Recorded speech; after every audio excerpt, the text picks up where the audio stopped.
bigger thing that's changed for TSM is just their attitude and how serious they're taking it. Oddworm was a huge community personality and everyone loved him, and it's a huge thing to change and like say no, we need to step down, but they're really set on winning, so they're just, their attitude about the game itself is like, we need to win, we'll do whatever it takes to win. Looks like they're going to have to go in with the same idea, because to meet a level of what happened last game, both teams wanted to win and they went at each other's throats. So if that's the case, we're going to get another good one. Yeah, I mean, is today the day of the upsets? Because we've definitely had a monster one. Who knows? Well, welcome back, everyone. To day 3 here, the summer split action. It is heating up, and we're getting set for our third match. Evil Geniuses versus Team Solo Mid. After a big loss to Cloud9 on day 1, we've seen TSM playing with more confidence and looking much stronger. Yeah, we're really starting to see how well the new team is working together. Amazing has been bringing a lot of jungle pressure and really looks to be playing in lockstep with the rest of the team. His 2 games yesterday were fantastic. Glebe has also been making some big plays and is looking more and more comfortable with his partner WildTurtle, as long as WildTurtle holds up his end of the bargain. And now Glebe will face off against his old AD carry Altec. This is actually kind of cool because before taking it up with EG, Altec was playing with Glebe on the Challenger Team Cloud9 Tempest. And we have to point out as well that the reason Glebe and Altec didn't win their way into the LCS was because they lost their promotion series to Evil Geniuses. So don't expect Altec to be pulling any punches or giving his old support any passes. Evil Geniuses are 0-3, and they really want to pick up wins so they don't spend another split at the bottom of the standings. It's interesting how we have this scenario in 2 places of the AD carries now fighting their old supports. So let's check out the starting lineups here on the blue side. It's Evil Geniuses. In the top lane, it's Innox. Snoopeh in the jungle, stealing those Barons. Pobelter in mid lane. Altec and ADC. Krepo on support. And on the red side, it is Team Solo Mid. Dyrus in the top lane, amazing in the jungle. Bjergsen in the mid lane. WildTurtle on AD carry. And of course, the new guy, Glebe, on support. Let's see what they can have for themselves. The chance still always going to be there. Yep. Once they were allies, everyone. Now they're going to face off in battle. Our featured matchup coming into this game is Altec versus Glebe, our first mismatch here. Yeah, so far these guys are trying to transition into their new teams, and for Glebe, he's actually 3rd in the LCS in assists. We've only had 1 day to see Altec in action, but he's performed well with Evil Geniuses in his debut. He got 8 kills in his first game. Despite their rough start, they very nearly came back to defeat the now #1 Dignitas at 3-0. And even having missed the first day of games, Altec actually started 2nd in total kills when we started the day. So in the end, only one of these guys can win. Will it be the guy on EG or on TSM? Oh, I'm sure they both want each other to win in camaraderie. That's how it works. Yeah, you'd be like, yeah, I want the other guy to win. That's what happened with WildTurtle especially yesterday. Especially if they're on your fantasy team. Yeah, that's true. So with these guys going head-to-head now, obviously TSM does not want the same thing to happen. I'm sure they're not thinking about too much, but now they're like, well, that's a possibility. We won't let that happen. So what Snoopeh was saying is that they will do anything to win is probably going to be amped up a little bit more. Yeah, we saw that TSM was 12-2 against the bottom half of the standings in the spring split of 2014, and they generally take care of business against these teams. EG definitely not starting the season looking good. They've actually probably shown about the same amount of signs of life that Complexity had in the first 3 games. Definitely not performing very well, but anything can happen. Anything can happen, and they're still allowing Innox to kind of play something that will allow the game to be carried by him. Snoopeh also taking out Kha'Zix the other day to put a little bit more damage pressure on the map instead of kind of just trying to snowball the lanes and get everybody going. Yeah, EG is trying to find their niche as far as what they can be successful with, because it wasn't with the tank top laners. They tried that with Innox last split, and they seem very committed to let him play his own champion pool. It's just finding success with that strategy is difficult. No Burger King Soraka on this one.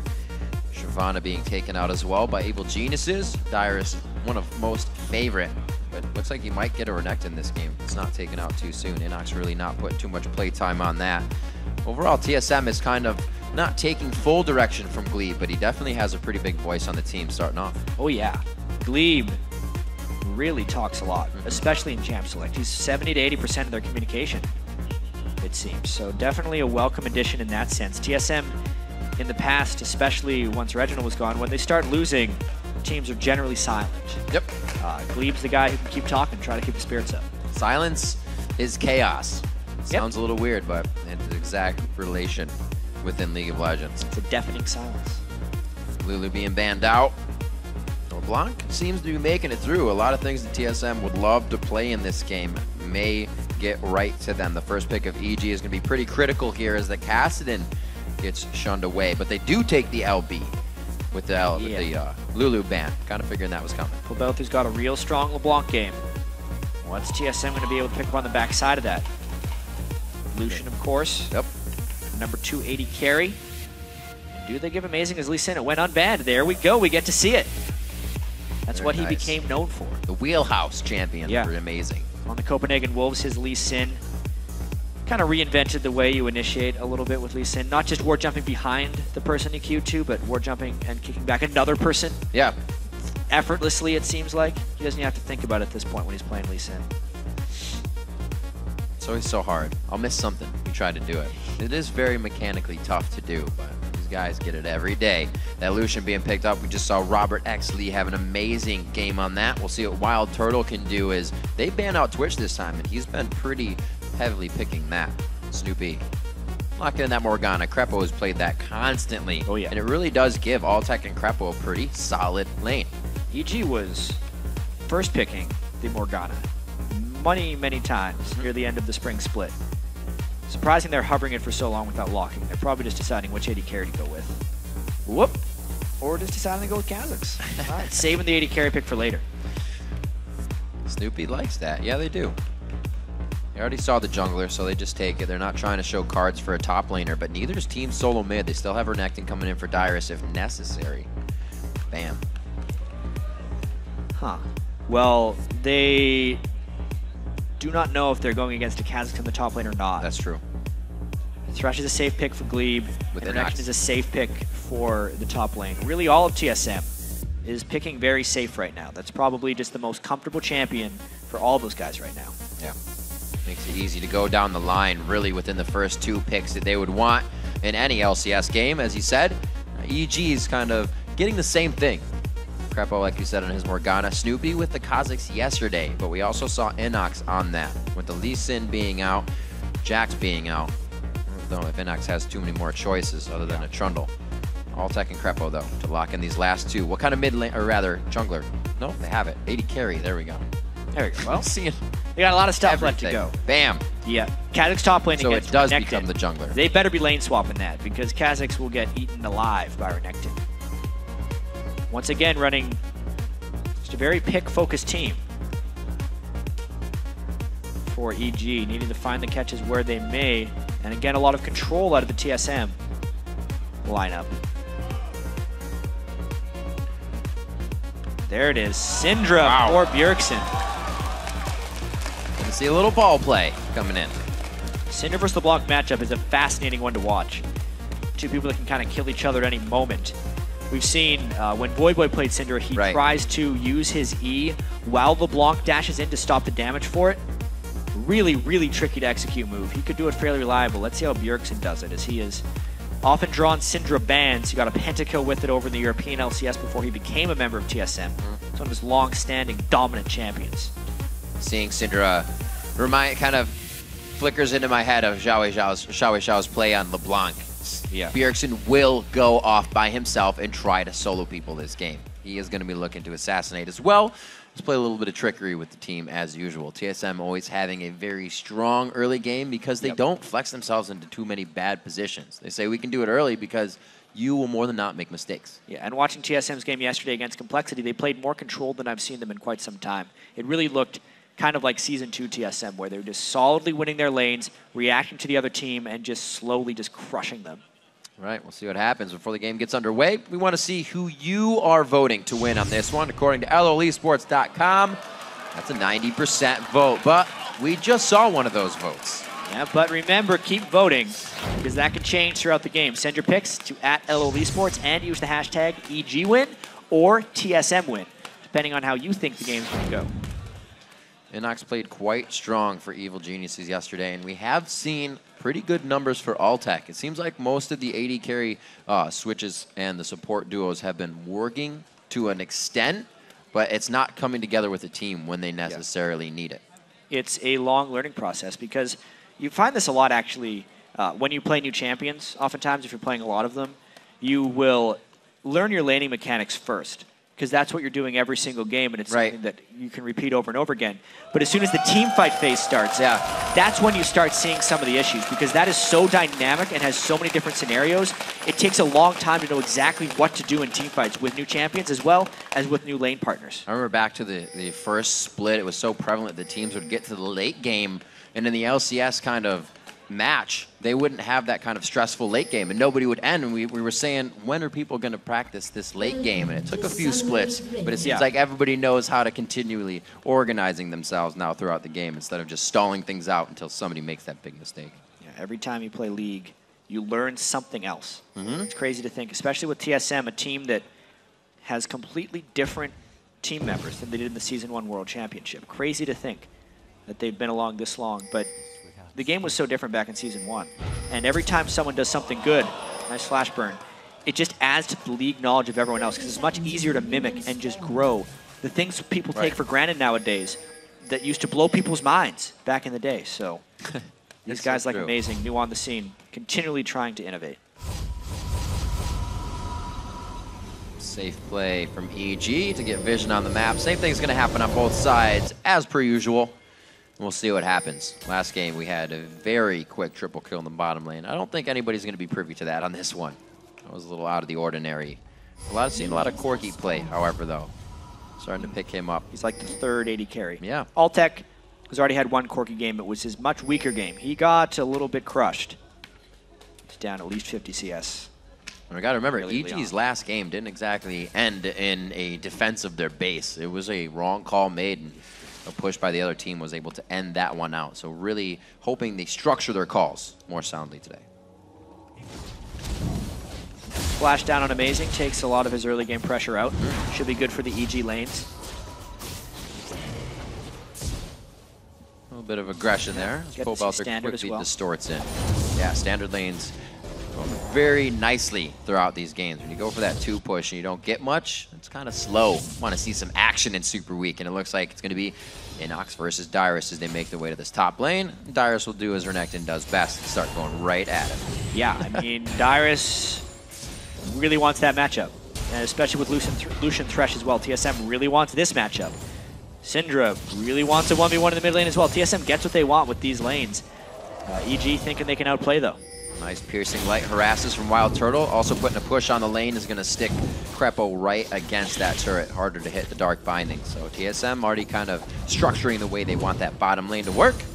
And blue gets picked up from Snoopeh as the junglers just about on the same route here. Yeah, not only did we see standard lanes, we saw standard jungle starts. There wasn't actually a stolen blue or red buff. This game, as conventional as they come. Is this League? I know. Is this League of Legends? Honestly, it doesn't even look like an LCS game at the start, because there's usually something that happens. There we had kind of the deep wards, and they decided not to. So a very standard or old school game coming up from TSM and EG. Wow, Pobelter's Leblanc right now, really making Bjergsen rethink the situation. Not going to go down to it. One more auto attack. He was holding his breath. Would have taken him down. But the flash is burned by Pobelter.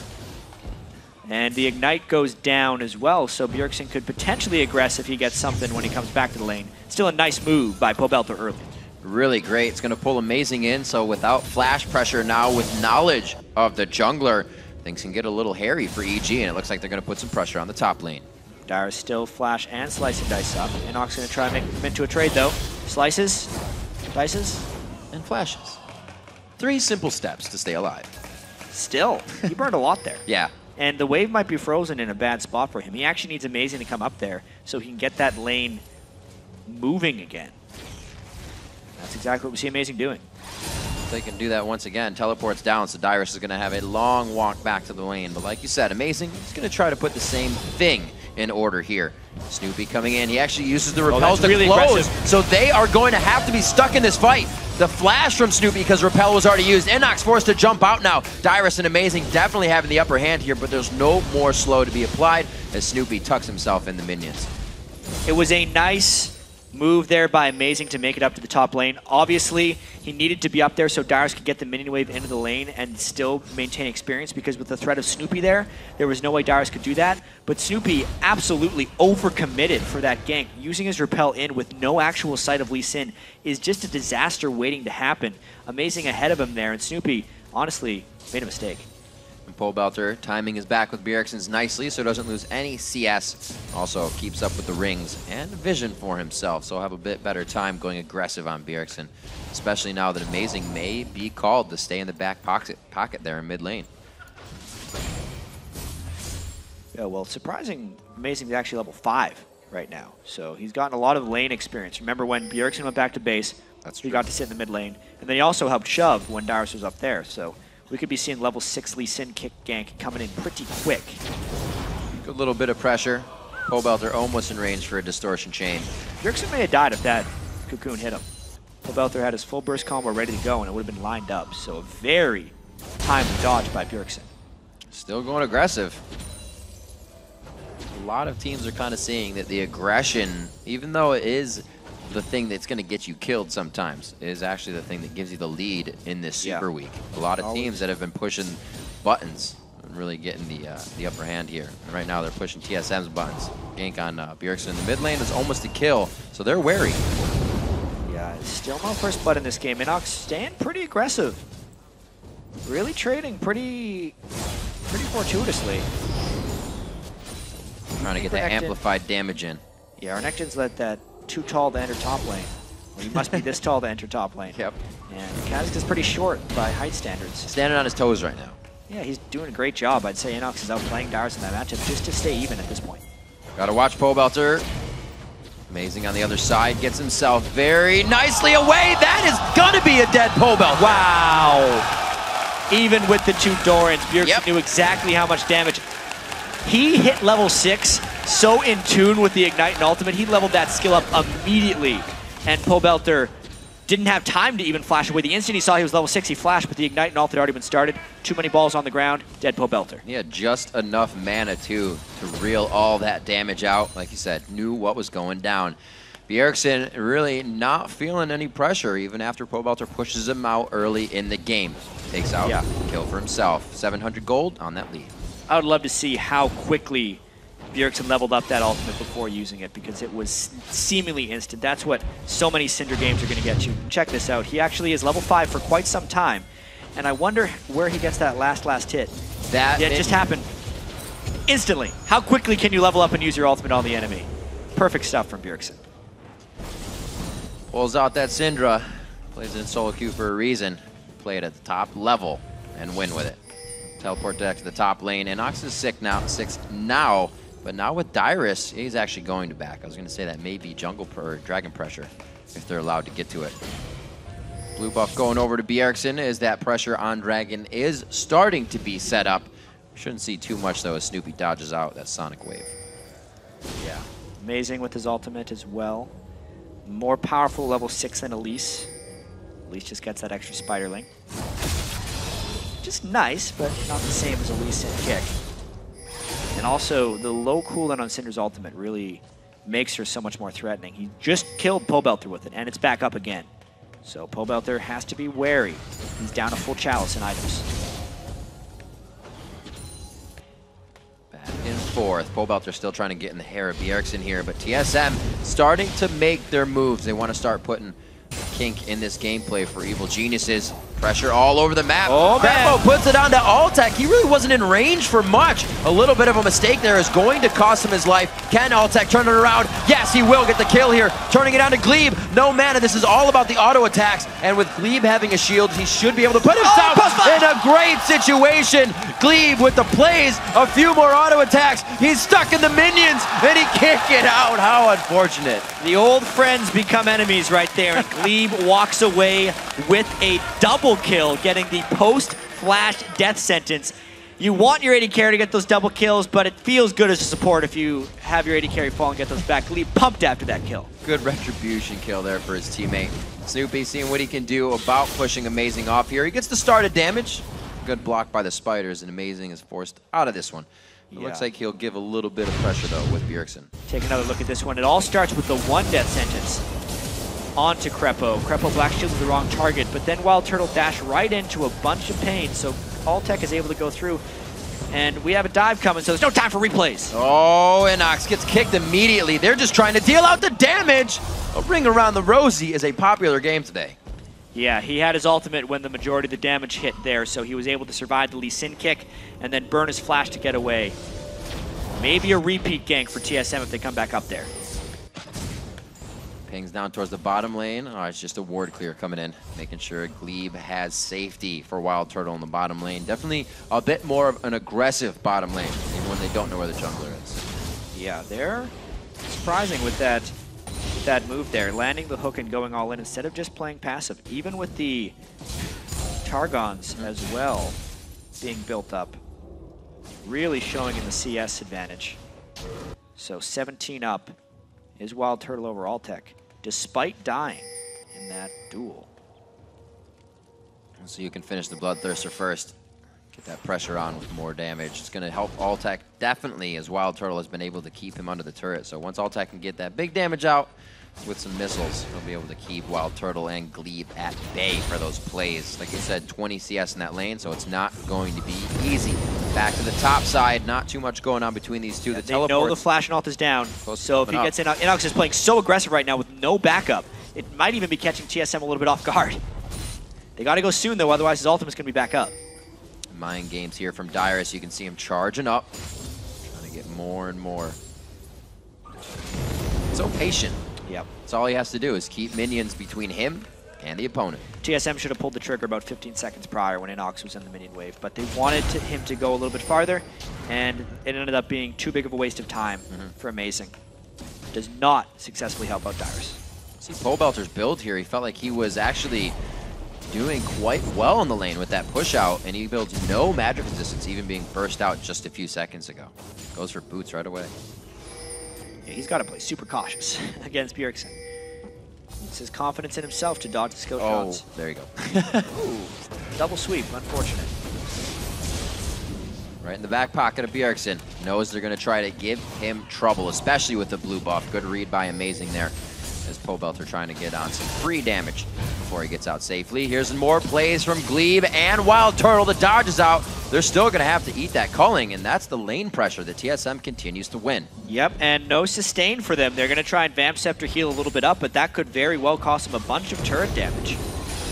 So, I mean, even though Altec had 8 kills in his first game, he's actually had the lowest CS of 10 of all 80 carries in North America. Some of that has to do with EG actually 2v2ing, where everyone else has just been getting free farm. But Teleport comes in. Turtle, you're in trouble. Oh, wow. Turtle trying to get over to the Lantern. Does not know he just delivered himself gift wrap to Innox and the rest of the team. That's a good kill coming in for Altec. Puts him 2-1-0 as the AD carry for EG. And a possible dragon here. A little bit of pressure. It looks like Bjergsen will stay mid. Really nice call there by EG, and good play by Innox to teleport in and then be stealth as WildTurtle is rotating through. Once again, Gleeb in the right position. WildTurtle just a little bit too far from home. Looks like they'll get Bjergsen his blue buff nice and easy.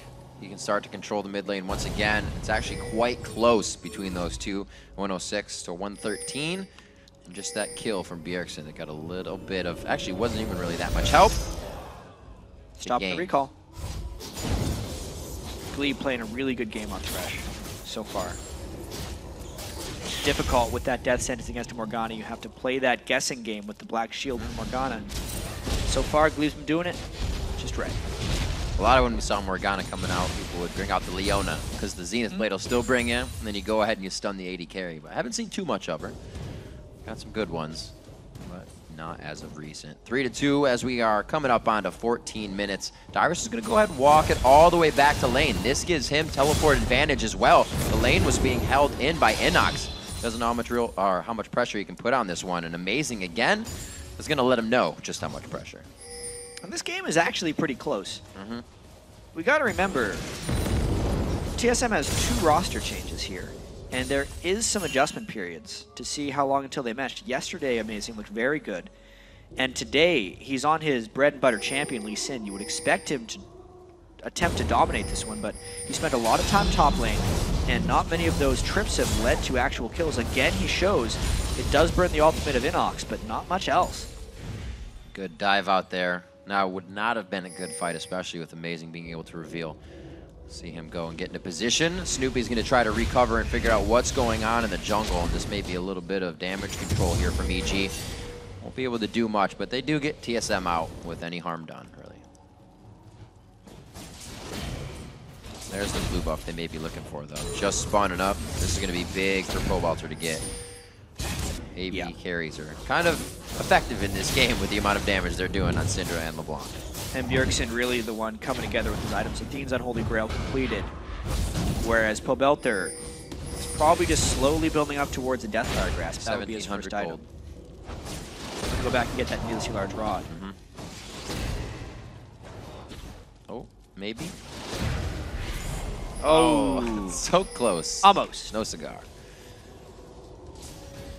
Wonder if they're going to use that knowledge to see if Snoopeh can set up a gank. Could be walking through a war. They're trying to get something in the mid right now. If he goes up, he's going to be seen. There it is, Bjergsen. He looks like he's going to walk down. And Special's not hovering up. Nobody's going to be there in time. Bjergsen hitting the wall. Looks like he will be safe, however. Flash for a flash. Decent force there by Snoopeh. It'll make Bjergsen much more vulnerable when Pobelter comes back with a needlessly large rod, which he should be doing fairly shortly. I think that's definitely worth it, considering the relative strength of Bjergsen versus Snoopeh right now, to trade flashes like that. So Snoopeh, amazing, both on the hunt. Great wards by both teams. They're kind of just same spot in it because they know where they need to go, but who's going to have the better fight coverage once they get there? Fighting in the jungle is going to be pretty damn good for a team with the AoE. Well, you can put down a box, but then you have Krepo putting down the Soul Shackle, so once it gets to that fight, it's going to be quite scary for both teams. 17 minutes in, TSM has that gold lead, so the fight could go their way. And I still think it's so funny here. Second game in a row for TSM, where they really just look like they're in a time machine and they're playing in Season 2. The lanes are completely standard. There weren't fancy jungle invades. They have small advantages in their lane. They're not making mistakes, and there's a chance they're going to have the 3 turret to 0 lead because they controlled all the lanes enough to take down the turrets. They did this all the time in Season 2 when they were so dominant. Great damage. A nice stun as Pobelter tries to come in. Dyrus goes right for the turret. He knows exactly what they want and actually trying to initiate a stun as well. Amazing. Very, very close to getting locked up here for more damage. Safety from the Vault to Spiderlink. And they may be setting up for Dragon. 1 minute and 30 seconds here, but EG finally formulating a bit of power in the mid lane. Yeah, so much map control. Now for TSM being up 3 turrets, you almost never see this anymore. With how many teams would just fast push turrets down. To actually be up 3 turrets to 0 means every single lane had a superior amount of control. Crazy to think that it's the TSM from Season 2 with like 1 member from that team. Because Dyrus is the only remaining member from when they used to play like this. It's still going to work for them though, because it was a try to test a strategy, and if EG is willing to let TSM go that way, they'll take it. Going back to the wheelhouse strategies never hurts. It was always TSM kind of adapting. Play the same game and then just figure out how you're just react to their enemies. Right. Never put yourself in a bad situation. It works out the majority of the time. Everything getting cleared out in the jungle as EG really has nothing to pressure right now without that dragon being up, but a good chance to steal from both sides. A lot of gap closers can come over the wall from EG to put them in a perfect position or a disengage if they want to be in and out for this dragon. And because of the 3 turrets, it's really unsafe for EG to find their spots against a Syndra, who will basically, since there's no magic resist built up, be able to kill anyone if he gets the right setup. Even just a death sentence coming out of the Fog of War. EG kind of has their backs against the wall. 15 seconds prior to Dragon, the ping goes down. Dyrus staying in the face of Innox right now, making sure the teleport isn't there, but Innox chugging down the potion. It looks like these guys are going to go hard as the ultimate gets put down by Innox. You can see when he disappears, gone. Dyrus has no idea. This is Dyrus's vision. He still wants to fight. Flashes and slices into that one. Well, the dice followed, forces the flash on Innox, and the Dragon has been prepped now by Team Solo Mid. Yeah, but EG is in position. There's not complete vision starvation there. Innox will need to heal up if he wants to match teleports, because Dyrus definitely has enough health and could be a contributor in this team fight. EG even able to get in range to clean out the pink ward. Surprising the TSM would give it up so readily, but Bjergsen wants to go back and buy. They're going to hold it. Dyrus, like you said, with that teleport up, something TSM has had to work on in the past, but really something they've locked down as they play back and forth. 12 to 11. Definition of back and forth. The definition of 165 to 149. Not a huge lead in that lane. damage to defense in the Hydra build for Innox to Dyrus' Sunfire Cape right now. And it looks like he's going to give Innox as much pressure as possible. Both of these guys will contribute greatly to the Dragon fight, so they'll probably just go for the 1v1. Yeah, TSM now strongly moving. Pobelter actually went back to base after Bjergsen did to finish his Deathfire Grasp. Means a nice Dragon pickup for TSM. There's the 1v1 right in each other's face. Innox actually just hit 12. Not going to give him With too the much Hydra, he has more damage. sustain than Dyrus. Absolutely. Dyrus Plus his looks, the ultimate's back slice up. over the wall. He hits white. That's going to be a little extra. Gets the heal down from Cole to Meek. But he also gets taken down because he's just too weak for that fight. 20 minutes in, Dyrus takes a hit. Dyrus felt much safer than he should have there because he'd won the previous trade, and he underestimated the sustain advantage of having that early Ravenous Hydra.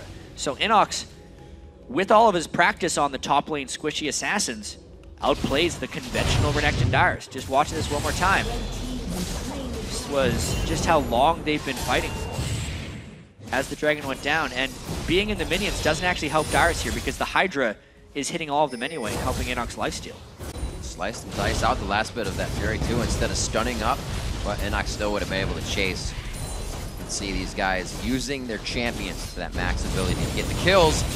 Good sidestep here. Snoopeh gets caught up, but that could be Glebe going down. Deathfire Grasp goes out with the full combo. It does not connect right away. Even with the DFG, wasn't enough to take down Glebe. He's got that Chalice of Harmony working towards him at Kale's, so pretty difficult to take down. There's a big old Thresh right there. Still, almost 4 turrets for TSM. Even if they took a small hit here and there, the overall war is still being won by TSM.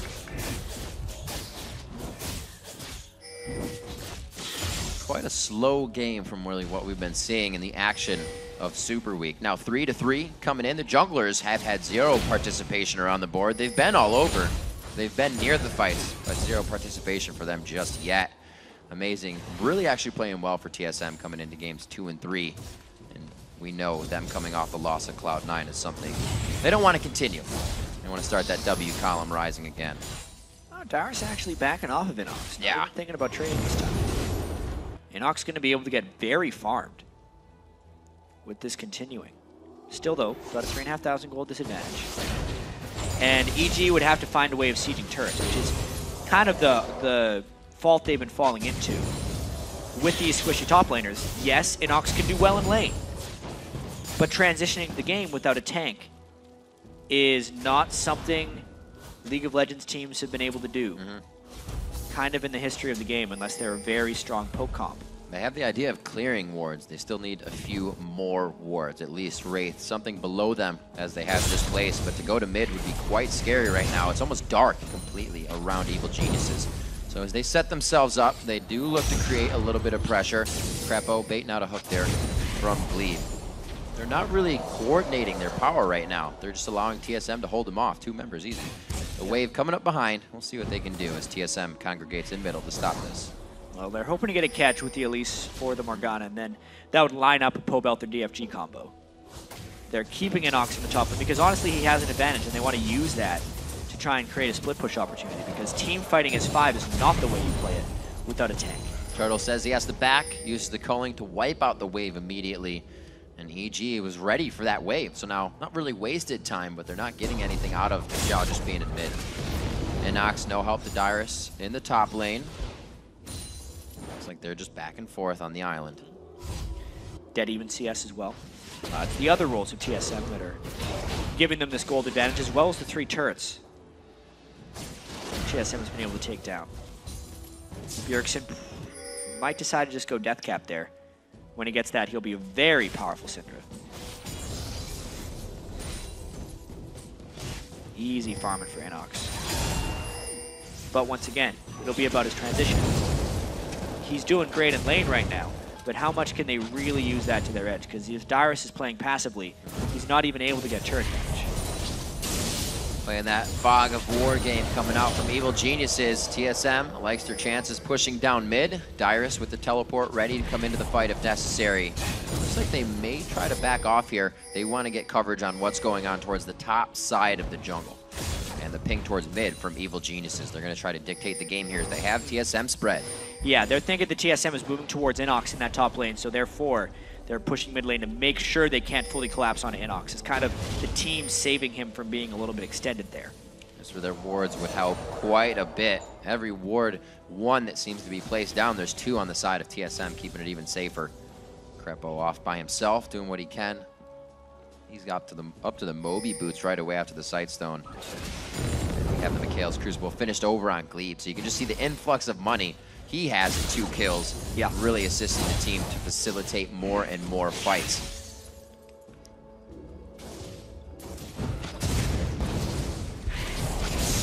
Slow game. Definitely compared to last game. The last game was Not a little bit crazy. As much love for fighting here between these 2 teams. Can't expect that every time. TSM playing much more controlled here. EG wanting to latch onto a TSM mistake, but TSM just isn't leaving any doors open. I think TSM wants to force this next Dragon fight, knowing they have the Death Cap, Triforce completed, Mikhail's, all the big items they actually want are pretty much there.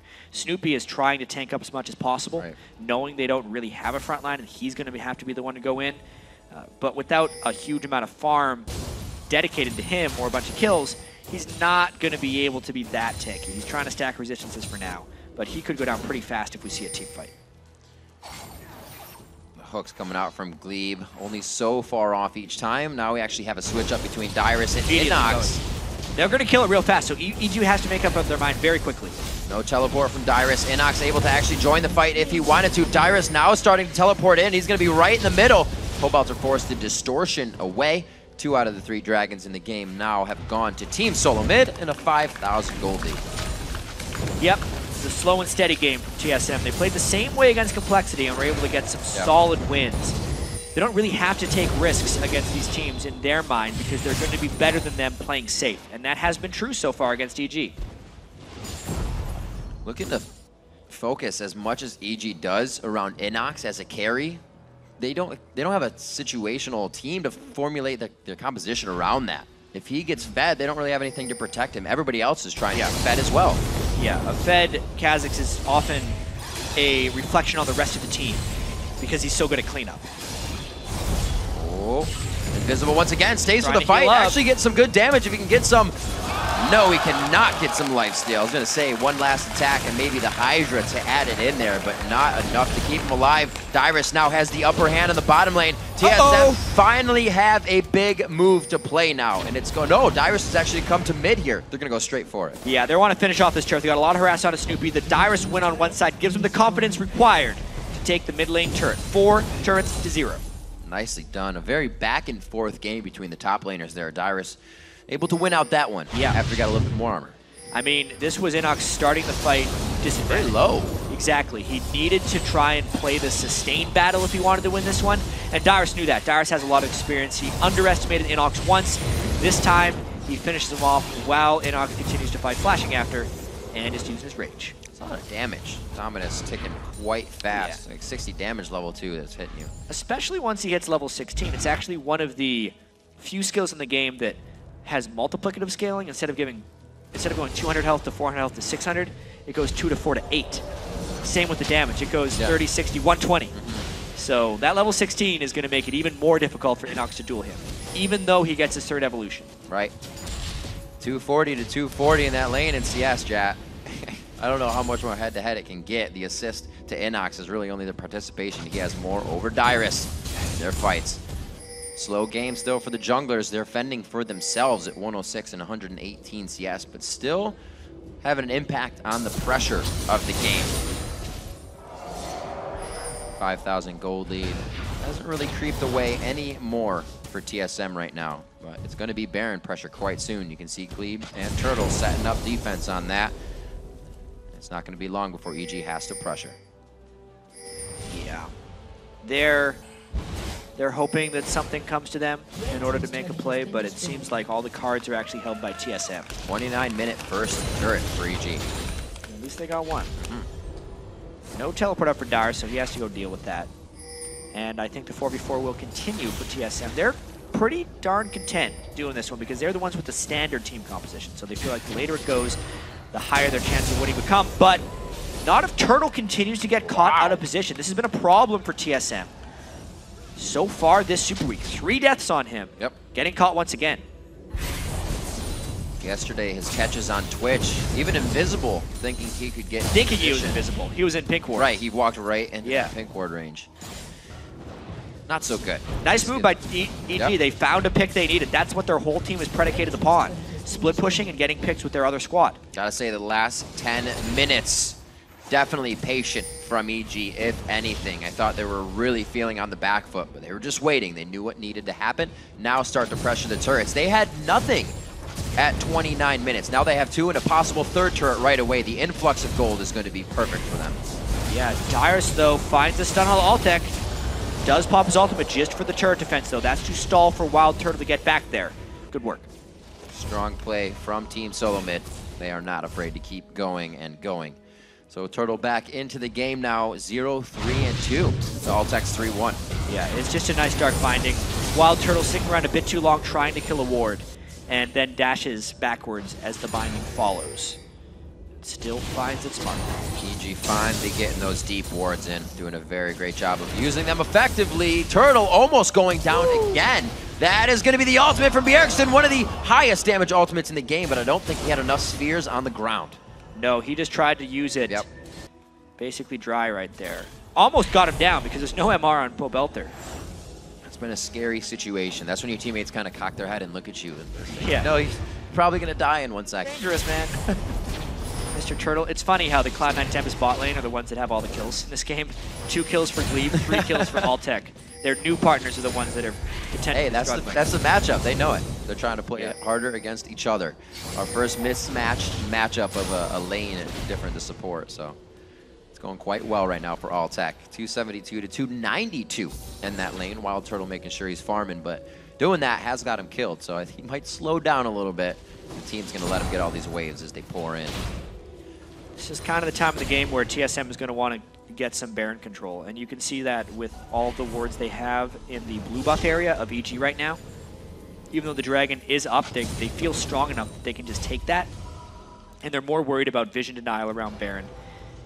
They're going to be now looking for picks onto EG, even though EG is the pick team, and the more they can force EG into one place, the better it is for TSM to maybe land some big AoE Syndra stuns and actually take control of this game. Amazing. Looking to give a little bit of extra gold over. I like to play a TSM here. They're not giving the idea that something's going on. But Krepo's saying, I don't see enough people. Yeah, and amazing feeling the pressure. They don't even have a pink ward down. So that's, as soon as you see a hint of movement, Amazing has to be out of there. And EG actually might control this Dragon. They've had some issues going for objectives, though. They lost a game to CLG just trying to take objectives yesterday. And their mid lane is in danger. 8 seconds to back. Gleeb's going to try and get vision to stop this. He won't be there for the hook. They're going to head up. They back for base. TSM looks at Baron. And TSM has very good vision control around this area already. What's going to happen here? The gold is getting extremely close, actually. So TSM having to make their move. Altec is 3-0 right now, but not part of this fight. And there's no vision. They're going to have to go and check this. The teleport's coming in from the top side. The hook! They threw that out! Beautiful job! Coming down, where is he going to be? Snoopeh finally comes down. He goes out. That is the smite and the perfect one they could have taken down immediately. But how long until they finish Baron? They don't have the most damage here. It's going down very slowly. They want to continue to peel for more kills. EG trying to poke down as much as possible, but do not have an absurd amount of poke. Altec has a lot of pressure on him right here, and Krepo gets hooked. Oh, no Soul Shackle. The main source of crowd control in the game is now done. And Dyrus was using his dominance. I thought that might have been a bad idea, but they seem to be safe. Turtle! He is going to be hit up. The Ignite as Pobelter does get a save for himself in this fight. Altec is going to live to that Ignite on the outside. And Innox is still in there. No, he goes down to the full Ignite from Bjergsen. Wrong call there, and it looks like they will start to clean up on the side of Team Solo Mid. 4 down for EG. But 3 down for TSM. In no way was that a clean force. Yes, they got Snoopeh and Krepo down, but then the tankiness, honestly, of Innox caught TSM completely by surprise. He was in there for a while and did a bunch of damage. Turtle fell again because Pobelter was able to get around the flank, and it was a pretty successful engagement there for EG if you consider. They got the Dragon and then traded the 3 for 4 despite Snoopeh getting caught out. So watching this one more time, it's really just TSM. Yeah, they burned a little bit onto Snoopeh, but it's just about how much poke EG can get down. Turtle, he can't really keep himself safe from a Leblanc unless the rest of the team is able to peel for him. And they're continuing to damage Baron here. They try to peel off a little bit. Krepo gets hooked, and EG is really just trying to keep their distance. How much poking they really get down? At that moment, Pobelter gets Turtle, and then Turtle isolated themselves instead of staying with the team. That's how Innox was able to get the kill. And then the long-distance shots from Altec kept a lot in. Because Bjergsen does so much damage, he managed to finish him off. If Bjergsen doesn't land the spells on Altec the way that is, TSM actually gets aced. They actually had, again, the last tick to take down somebody in the game there on Altec. Did the same thing to Pobelter earlier by himself. And we have pretty full inventories here. A lot of wards coming in for both teams. They know that fight meant quite a bit in ground, and I believe it would make both teams weary as well. EG sitting just under 1,000 gold behind, or over, I should say. And they are really putting up good fights here against Team Solo Mid. Yeah, we could be seeing upset number 2 if this continues. The only thing is, Innox is supposed to be that carry top laner. No, he's actually turning himself into a tank a little bit, which is giving them a better chance of playing a normal team fight, taking advantage of that damage reduction with his ultimate. Shouldn't have done that. That's the cool thing. You ran to wins ward. Yeah.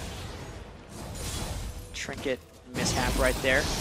Trying to take on Dyrus as well. He's feeling real strong. And Dyrus isolating himself. Innox. I like this. Yeah. EG says, come over, fold into the jungle. Oh, maybe we they can get catch spotted by somebody. a ward, the Baron is dead. But this doesn't look like they're formulating on the right side of the map here, and TSM takes control of that. Playing in the mind of EG right now as they sit pretty much parallel to each other here between mid and the left side of the river. In and out the kick just to spread out a bit of damage, and he does do good 1,500 damage across the board to 3 members. Amazing, going for the max range kick in. He gets himself out with the sigil on. Does not get the full silence there. A culling coming in from WildTurtle as well. And they are just punishing down EG's health bars. This could be an impossible Baron contest. Tremendous harass done by TSM there. Just a kick basically to get them a little bit low. Also burning the ultimate of Innox. He was the main guy that gave him extended trouble in that last Baron fight. TSM continuing to try and use this Baron as a bait to win the game. Only 2 members of EG can sustain themselves back up here, being Innox and Altec, at least with low HP. So. He needs more time though. It's the ultimate that Altec really, or that Innox really needs to make it into that fight. But when they push mid, they might actually be ahead on this base race. They got to be a little squeamish after yesterday though.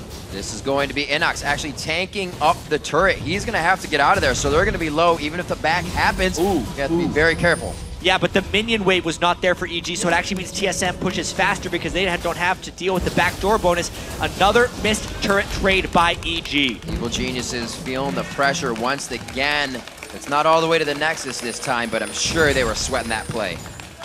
Yeah, so another bit of their defense falls.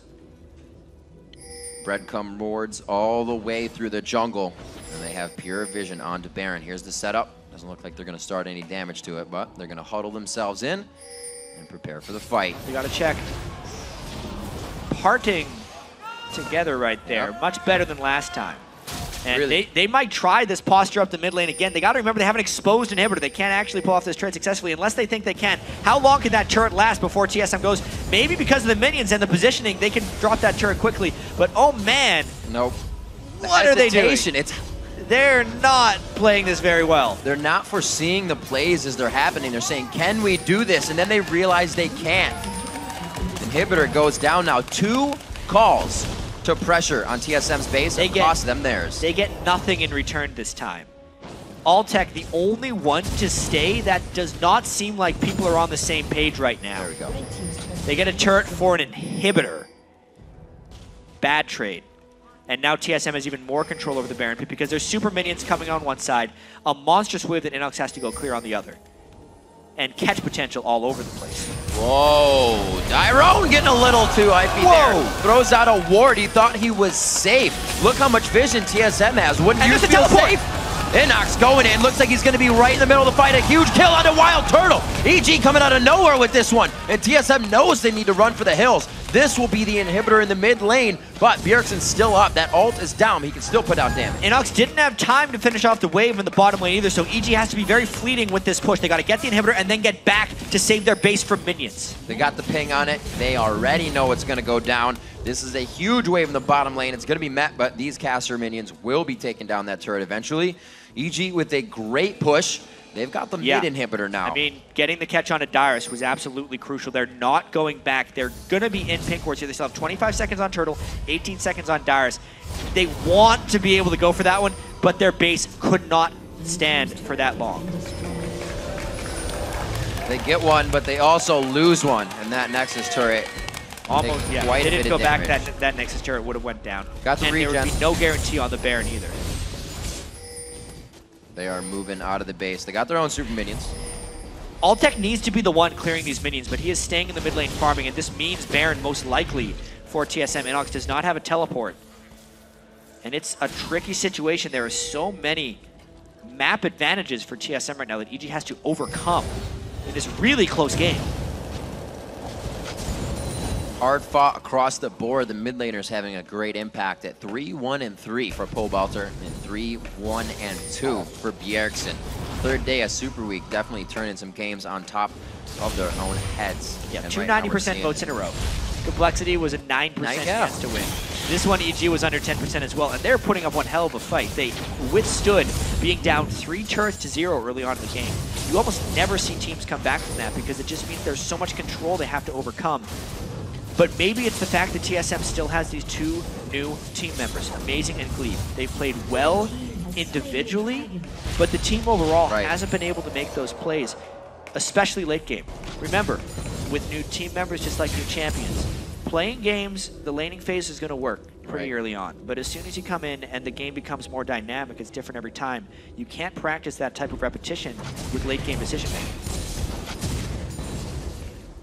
Right now, the safety and late game decision making by EG has definitely been a plus. Some of the calls really going against them, but to stay in it in this way and then find an inhibitor and inhibitor turret themselves, especially against Team Solo Mid, who, like they said, take an inch to get a mile, and they're trying to do that right now. Clearing down the mid lane. Bjergsen going to be throwing around some super minions as TSM still posturing for this Baron until they have the right time. Yeah, but their Baron damage isn't that high. WildTurtle will do a lot of it, and this Baron can go down pretty fast at this point because Turtle's so fed, but they're in real danger getting clapped on. Great scrying orb right there by EG. See exactly what they need to do. Keeping them very safe on the entrance. This is just free damage from Baron going on to Dyrus right now. Good pokes from Altec coming in. Easily saved with the Banshee's Veil, even if the hook decides to click. And they stay safe on this one. Innox was ready to jump into that fight to the back line. Great positioning by him the entire game so far to get to Turtle whenever he can. Gotta hand it to EG. The scrying orb is exactly what they need when the other team has such ward control over Baron. The one way to not have to face check a Thresh hook when they have vision control. Scry it from 2,500 units away and get them off of it. Great job by EG. It's exactly the one way they killed Snoopeh previously. Banshee's Veil is going to be very helpful for whoever Bjergsen can really get his hands onto. He's kind of nullifying that entrance effect into the fight with his front end damage. Everybody's getting big right now. We're about to see those full items. 43 minutes in. Everybody loving the hype of Super Week all across the board. 9-9, 66.7 to 67.8. And like you said, Jat, somehow EG leveled out that turret game instantly. Yeah, and also Altec went defensive 4th item, which is probably pretty good, considering Bjergsen can instantly kill someone. WildTurtle did not. He's already died 5 times. So if Pobelter finds a catch on a Turtle, he could swing the game again. Turtle is not positioned well so far in the Super Week, and any type of catch could actually mean the end of TSM's game. Inhibitor respawn coming up. Such an intense game right now. The next move could be the wrong one. Could mean the end of the game, as Azania's has been finished up on Bjergsen for a while. We have not seen that in a playmaking instance. And I'm sure he'll get himself into a sticky situation that really turns it for TSM. And Mikhail's Crucible also there to assist in that play. or rather EG, like we saw building they catch defensive items. That's exactly what they needed. Nobody's able to continuously follow that one to get the Hex Drinker off. Give the help out there as well with the Mikhails. Everything got used on. Yep. Even the face of the Mountain Shield, which means EG's pick game continues. A binding would have ended Gleeb's life there, but he dodges it. So tense around. EG actually taking a lot of this control back for themselves. Oh, Dyrus, how much damage can they actually follow with, though? Small bite, a little nibble. How much they could do there, but EG getting these chances, TSM, it cannot let that happen. And I wonder if everyone just continues going back to Baron or if they try and find new ways of winning this game, because there is an explosion inhibitor, remember, for TSM. However, it's on the wrong side of the map. Dyrus gets caught around Baron. Once again, they're using Glee. Maybe they're trying to really get a big ultimate out. Right now, EG is being very safe in their engages. If we're speaking about picks, EG has much more potential for that. Elise, Morgana, even a Leblanc finding the right thing, whereas TSM pretty much just has Thresh or a nice Syndra stun. This is EG's game if they actually get to play the pick war around Baron. TSM has to change it. Either go all in as 5 or stop playing this one. The Baron is started on EG. They're doing a lot of damage. Krepo playing the defense, ready to throw down the Soul Shackle. He's got to go all the way down, though. They stop on Dragon to teleport in. A very good move as Dyrus slices out. You can see Altec trying to keep the damage onto Baron. Everybody's looking for a good fight. Innox, he gets hit up, throws down the invisibility, but the Tempest cripples on, and they can still see him. WildTurtle's very low with that face of the mountain shield on, and he will go down. No, he lives in the end. That was Elise going down. Snoopeh hits the ground hard. Pobelter tries to get the ethereal chain on as Krepo's out of the fight. TSM has won the Baron possession. Man, WildTurtle survived because Gleeb saved him with all the shields. Look at those actives. He used Lock of the Iron Solari and Face of the Mountain. He's been able to build that just to save Turtle and let him build offensively. But they're all so low. At the end of the day, Snoopeh's the only one that goes down and TSM goes back to base. Wow, that fight was so disadvantaged for TSM from the very beginning. And once again, WildTurtle gets completely jumped on by Pobelter, and unless Gleeb builds that item build, which very few people actually do on Thresh, double shield plus a heal from Mikhail's, he's got 3 shields and now he can use because of Thresh in his lantern. He's doing all he can to keep WildTurtle alive. It's a tough desperate situation. TSM might get this Baron though. He got hired for the job, and so far, he's doing all right. It's a 5v4. This would be almost impossible for EG to defend because of the long death timer on a Snoopeh. 19 seconds on Dragon. It's not even going to be something that would really put EG's gold back where they need it to be. Oh, that's a big catch right there. Innox once again, the front catch. Good damage back onto WildTurtle, but there's no connect there with the rest of the team. Gleeb takes himself for a ride. Amazing comes along as well in the carpool, and it looks like they're going to head down the mid lane with 60 seconds on the Death Chambers for EG. WildTurtle finally played that fight right. He gets away, he baits Pobelter to go in, and it was a 4v5. That was a really tall task for EG. TSM now, after such a long and dangerous siege, has the edge, going in with 5 people with Baron. Still waiting for minion waves to come in, but is it anything that they need? Dyrus is quite big right now. The Randuins as well onto Amazing, and Gleeb himself can be taking up these Nexus turrets. If necessary, they're going for a little bit more before they go forward. Still 30 seconds on Innox and Krepo. So slow and steady, winning the race right now for TSM. Oh, Bjergsen. They're looking to stall time here. That damage on Bjergsen makes them a little less likely to go all the way in for what they need. They say Dragon's up. Let's get a bit of extra gold. A huge power play there for TSM. Yeah, taking another look at this fight, you can really see the hook by Gleeb on the stealth target is really what started it all. Pobelter tried to go in for WildTurtle, but again, the Mikhail's just used on him to make sure he stayed safe. WildTurtle doesn't have to be a part of that because it is a 4v5. And then a Lantern saved him from the last one as well. Gleeb doing everything to keep WildTurtle alive. Nope. Very, very close. This game's going for the long haul. We got 3 champions, 3 players over 400 CS on this one, getting very close to 6 items across the board for multiple members in the game. An Infinity Edge to now be built out here for Altec on Corki. Looks pretty stacked on the side of WildTurtle. Yeah, gets that GA. Yep. That's going to make a world of difference. Also consider Bjergsen is at 5 offensive items at this point he can blow up.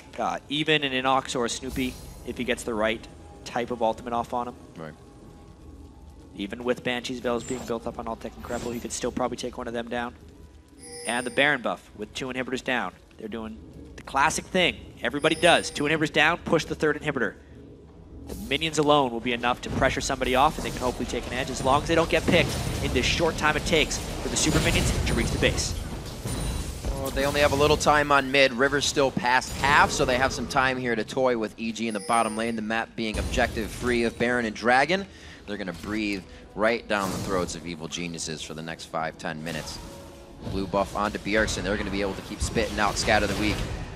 Looks like right there onto Snoopeh. They try to add some extra damage. Not too much. The backline distortion. Huge damage going across 3 members of TSM, but it's only to deter them from continuing to push. It doesn't look like it worked too well. Yeah, that double distortion doing a number on him. Pobelter going back to heal. If anyone from TSM could have landed something as he jumped in, it would have been the end of the game, but Pobelter doing that harass just to keep them alive. They need that window of time to clear the super minions in their base. Top wave is about to come crashing in, Jad. Just a few seconds, goes gone. Pobelter goes down. The focus of Team Solo mid. They tunnel right in onto him. Bjergsen is just baiting everybody along like a carrot on a string. They think they can get the kill on him, but it will not happen. Snoopeh goes down. Krepo will be the next one if they can finalize it. The piercing lights hit. Here comes the sonic waves, a resonating strike. There's amazing within range. It's going to be the inhibitors. 60 seconds across the clock for Evil Geniuses. TSM is going to be taking the game. And it took them a while, but they avoid the upset at the hands of Evil Geniuses and finish 3-1 for Super Week. Not all that bad. TSM, another team, as Cloud9 is to come out and want to win a very heavily motivated and powerful game. Not so much this time, but like you said, they do find the win over Evil Geniuses. You can see Gleeb kind of shaking his head after that one. He had to do a lot in that game to guide them to victory. 2-2-12 on his Thresh. A lot of clutch shields. And honestly, amazing 4-0-7. It wasn't the new guys that were actually faltering in this game.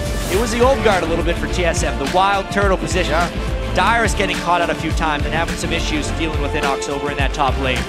But at the end of the day, EG falls, TSM is victorious. EG definitely looking better though from day to day now.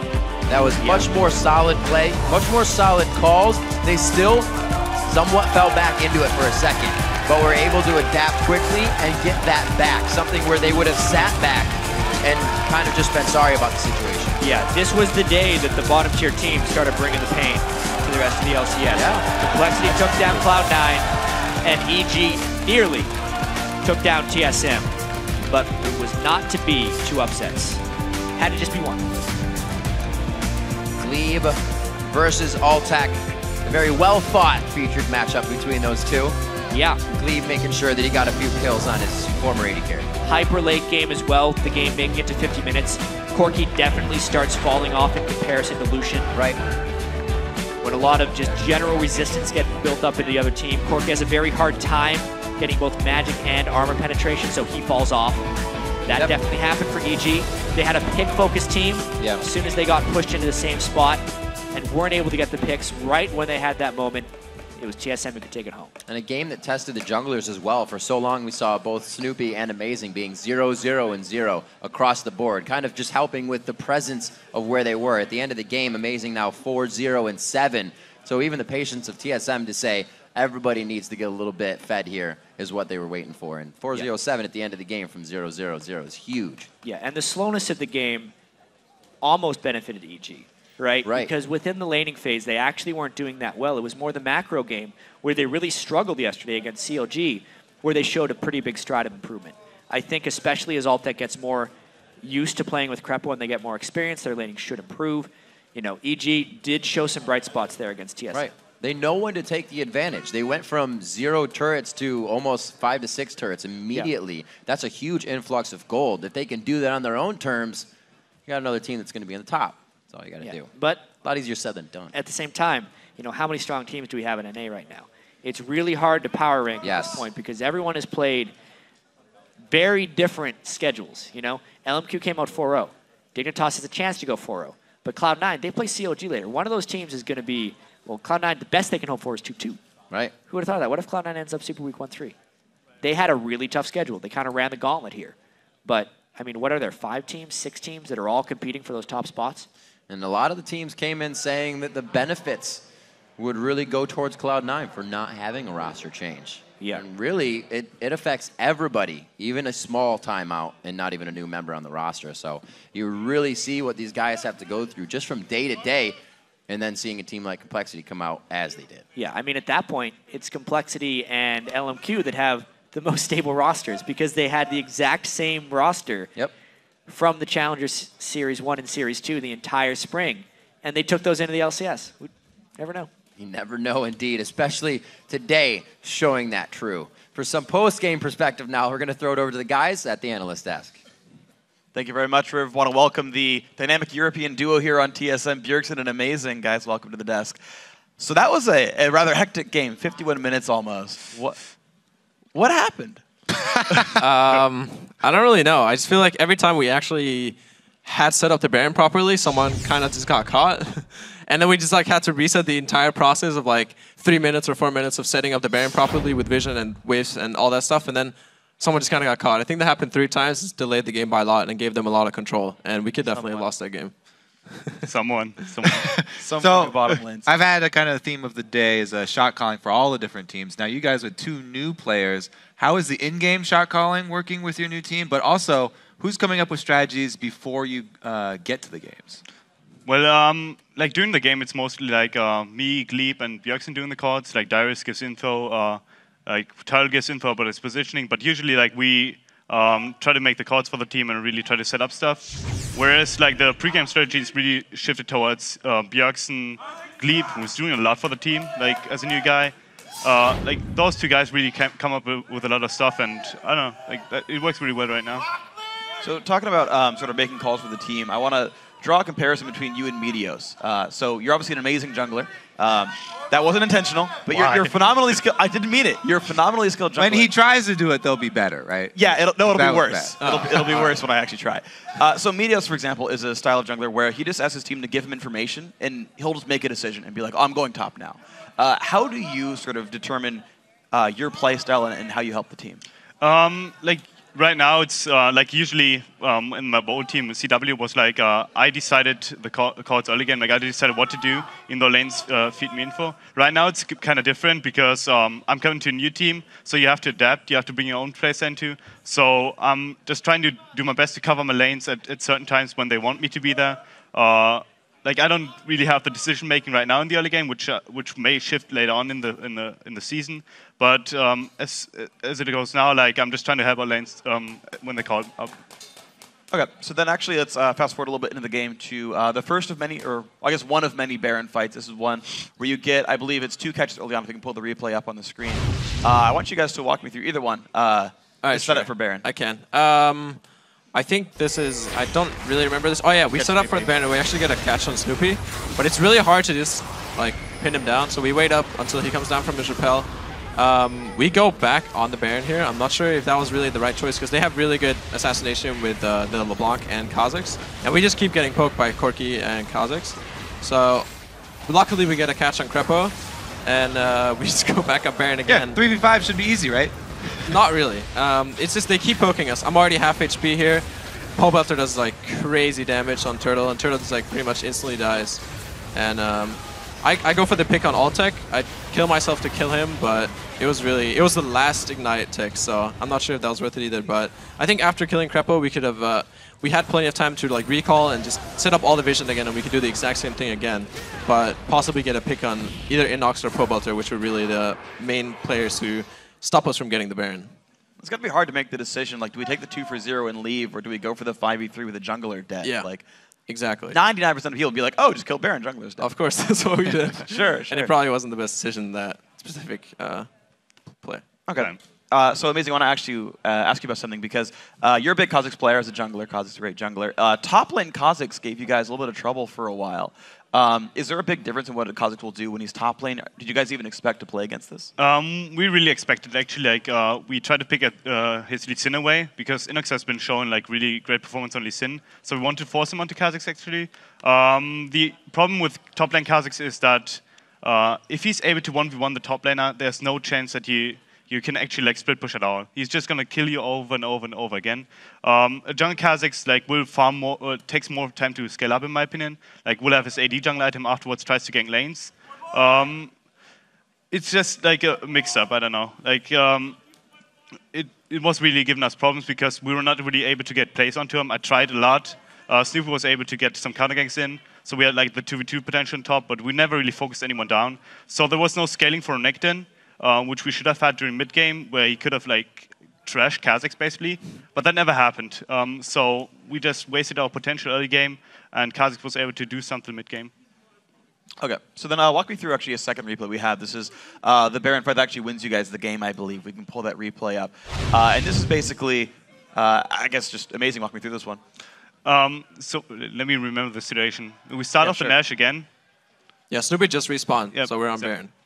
Baron. Like we took a long time to set it up already, but we wanted to really finish this. So we're just trying to get a catch onto someone. We catch Innox, who's getting bursted down pretty easily by our Syndra. WildTurtle almost gets killed by Pobelter again. Whereas we just keep poking people. Gleeb really good catches that game, and we just try to end the game from there. And you do end the game. You guys end the week going 3-1. Your only loss to Cloud9. The Cloud9 that looks to be actually struggling right now. After seeing especially the last game with the mix-ups with shot calling, what are your takes on Cloud9 coming back from All-Stars?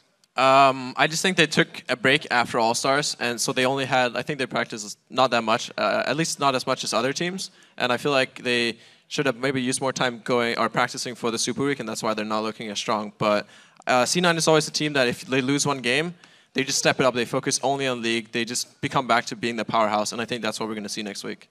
So speaking of powerhouses, TSM, you guys have always been top 2 North America. Since C9 joined the scene, you guys haven't quite taken #1 just yet. But two-part question here. One, if your team stays at the power it is right now, where you guys will kind of just come together, where would you finish? And two, given the whole season to grow as a team, where are you going to finish? Like right now, we're still struggling to adapt to one another. It's obvious, like just coming into LCS again, like getting used to the schedule again. We would finish like, in my opinion, 4th or 5th. As the season progresses, however, we'll get together even better and really try to focus on getting better as individuals, and then focus to get better as a team. And if that happens, I think we should finish top 2 and really get our world's placement. Bjergsen, how about you? I would also say 3rd or 4th place. We have Dignitas coming up looking really strong. LMQ also looking really strong going 4-0. So I think if we were going to be at the strength we are now, we would probably be 4th place, I would say. But we're really aiming to get that top 2. And with the new team, we have a lot more planning going into games. And I think we're going to look stronger overall as we progress through the season. Well, cool. Hope to watch that growth from you guys. Guys, congratulations on a 3-1 start to Super Week, which is a pretty damn good record. Now, guys, we've got a couple more games to go, though. We're going to take a quick break, but stay tuned to see if your Twitter response was selected by our crack team of Twitter readers. Then we'll jump into our next game, Team Curse versus Dignitas. 2014 Summer Split continues in 3.5 minutes. Good job. We can lock up here. Like, we can still wait because we have lots of time. I'm ulting him. Oh, nice. Good. Nice. Innox. Close target. Closest target. Kill closest target. Good. Keep sliding. Krepo on Krepo. Snoopeh. Good. I'm on. You can extend the game. We can go mid and end the game.